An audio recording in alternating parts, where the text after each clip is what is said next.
Duxelles de champignons pour farcir notre suprême de chapon. Donc en premier, nous allons ciseler nos échalotes.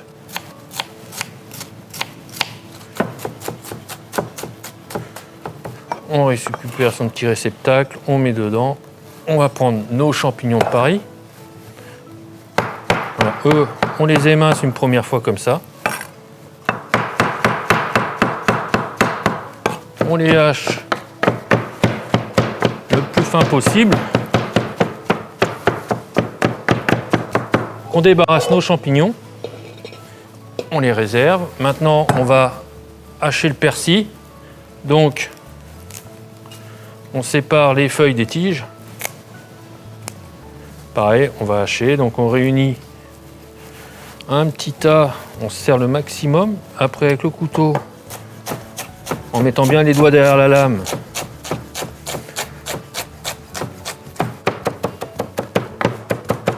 voilà. Donc maintenant, on va passer à la cuisson. Mettons notre duxelle à cuire. Du beurre, une poêle.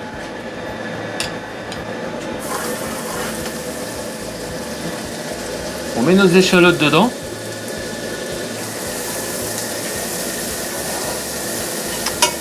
Une fois qu'elles ont légèrement sué, on rajoute nos champignons hachés.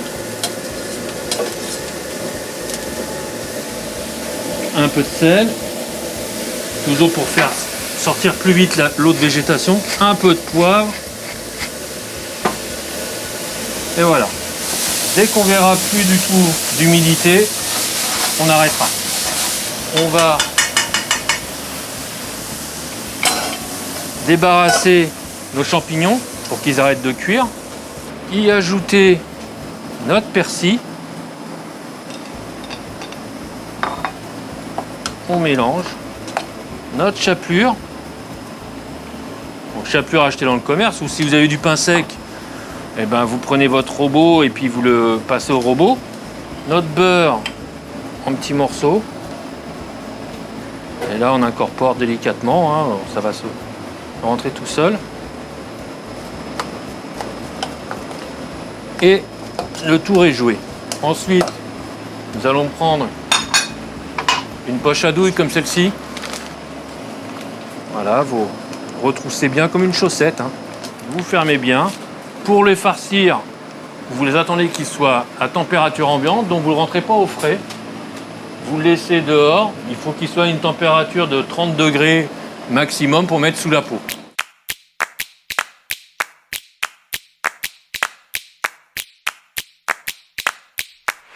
Donc nous allons découper le chapon afin de séparer tous les morceaux pour pouvoir exécuter la recette. Vous prenez la cuisse, vous poussez un petit peu la peau. À l'aide de votre couteau, un petit couteau d'office suffit. Vous incisez voilà, la cuisse comme ceci. Légèrement, vous faites sortir le haut de cuisse. Voilà, une première cuisse. Une deuxième cuisse, pareil. Même, bien sûr, si vous voulez aller plus vite, vous demandez à votre boucher ou volailler de vous préparer le chapon de cette façon. Vous lui demandez de séparer les cuisses et les suprêmes. Voilà, donc les suprêmes, ici nous avons le dos du chapon. Nous suivons bien l'os afin de ne pas laisser de chair dessus. Bien mettre la lame du couteau contre la carcasse. Vous voyez là, ici la jointure de l'aile. On la sépare de la carcasse en gardant le maximum de peau sur le blanc. Et là, on recommence. Voilà. Maintenant, nous allons concasser la carcasse afin de pouvoir faire le jus de cuisson. on prend un gros couteau, ce que nous on appelle un éminceur, et on va casser ceci. Voilà. Ensuite, on reprend nos morceaux, nos cuisses. Nous avons donc la cuisse et la hanche du chapon. On va à la jointure. Ici, vous voyez, ici, on a la jointure entre la cuisse. On garde toujours ce gros couteau parce que ce sera un peu plus facile. Et on sépare la cuisse en deux. Ici, toujours en faisant attention, le bout de la cuisse, on le retire. Et là, on fait apparaître l'os, ce qui fera un petit décor sympathique quand on cuira. Ici, l'os de la hanche, comme ceci. Ça, vous pouvez aussi demander à votre boucher qui le retire. Alors, bien sûr qu'avant, on le sépare en deux. Comme ça permettra à chaque convive d'avoir un morceau de cuisse et un morceau de blanc. Notre chapon désossé, nous mettons le côté peau du suprême vers nous, côté chair vers la planche. Avec l'aide de son doigt, on sépare la peau de la chair. Ici, nous avons donc notre duxelle qui a légèrement refroidi. J'introduis la douille sous la peau.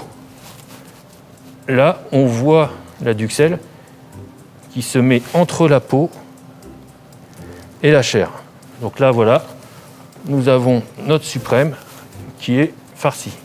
Une fois que notre chapon a été désossé, farci, on va démarrer déjà la coloration de nos morceaux de chapon et tout de suite derrière notre jus. Un peu de sel fin. Pareil pour les suprêmes. On retourne parce que de l'autre côté aussi ça a besoin d'être salé. Le poivre du moulin. Voilà, impeccable. Nous mettons un peu d'huile juste pour pas que le beurre brûle. Et une noisette de beurre.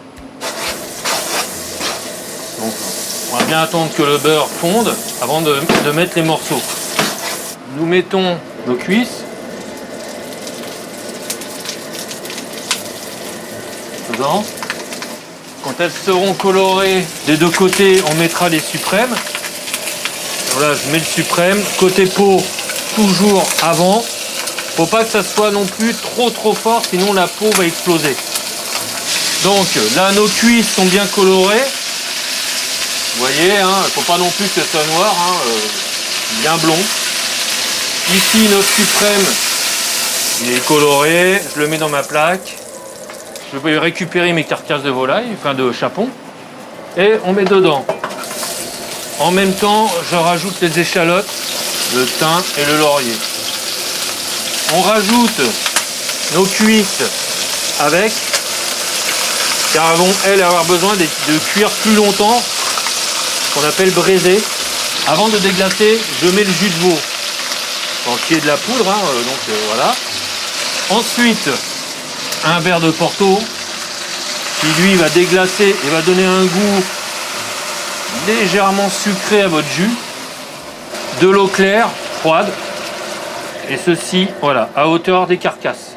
Vous couvrez et vous laissez cuire une bonne demi-heure. Je vais mettre notre chapon à cuire, puisque lui il va avoir aussi besoin de 20 minutes, voire 25 minutes, suivant la température du four. Mais 170 degrés est une bonne température. Bon, maintenant notre jus bout, donc on retire le couvercle afin que l'évaporation puisse se faire. Notre demi-heure est passée. On va décanter, c'est-à-dire retirer les morceaux nobles qu'on a mis dans notre jus, donc les cuisses. Donc nous allons sortir les suprêmes de chapon. On vérifie la cuisson. Donc la pointe du couteau, là, elle rentre comme dans du beurre, donc à mon avis c'est cuit. On prend le côté plus fin de la peau pour voir si c'est chaud. Et en effet, c'est chaud. Notre jus, on va le filtrer. Déjà, je retire tous les gros morceaux. Donc voilà, le jus est bien clair. Pour retirer la couche de gras, vous faites refroidir votre jus une fois qu'il sera fait au frigo. La graisse va remonter. À l'aide d'une cuillère, vous retirez la graisse et vous refaites fondre votre jus. Bon, là, pour le coup, nous allons la mettre à réduire tout de suite. il faut à peu près la moitié du volume. Donc pour ça, on va augmenter un petit peu la cuisson.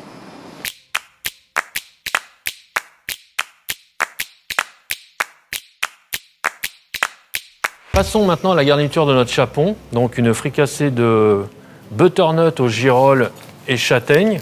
Donc en premier lieu, on va éplucher notre butternut. On coupe la tête. Ensuite, on le recoupe en deux. Voilà. On a juste à suivre. Ensuite, on l'ouvre en deux. On prend son couteau d'office. On va bien retirer les graines. On fait des biseaux ou des gros cubes, hein, comme vous voulez. On les met directement dans notre cocotte. Ensuite, vous mettez une noix de beurre dedans. Hop. Donc, cuisson assez forte au départ. J'assaisonne. Toujours en hauteur comme ça on est sûr d'assaisonner toute la surface. Je mets le couvercle. Je peux le laisser 10 minutes sur le feu ou le mettre aussi au four. Pour le coup, on va cuire à 200 degrés. Nous allons vérifier la cuisson de nos butternuts puisque ça fait 20 minutes qu'ils sont au four. Dans le four, ce qui est bien, c'est que ça n'accroche pas. Donc, on remue bien nos butternuts. On y met nos girolles. On va laisser cuire comme ça à découvert pendant 10 minutes. Je vais rajouter des marrons dedans. Je prends une petite louche du jus comme ça et je vais en mettre mais vraiment un tout petit peu sur mes légumes, déjà pour leur donner du goût et aussi de la brillance. Voilà. On prend donc pour 3 personnes notre suprême ici et on coupe sur la peau où c'est qu'on a mis la farce et on y va cache. On fait 3 morceaux dedans. Ensuite, on a un petit morceau de cuisse pour une personne. On prend nos morceaux de légumes. Ensuite, la duxelle. Vous en prenez un petit peu dans une cuillère comme ça. Vous faites un aller, un retour, un aller, un retour. Ça fait une quenelle. La cuisse du chapon en haut. Le morceau de suprême qu'on voit bien là, donc on voit bien la farce avec le blanc. Un champignon de Paris qui nous reste qui a été lavé. Et on fait des petites tranchettes comme ceci. Comme ça.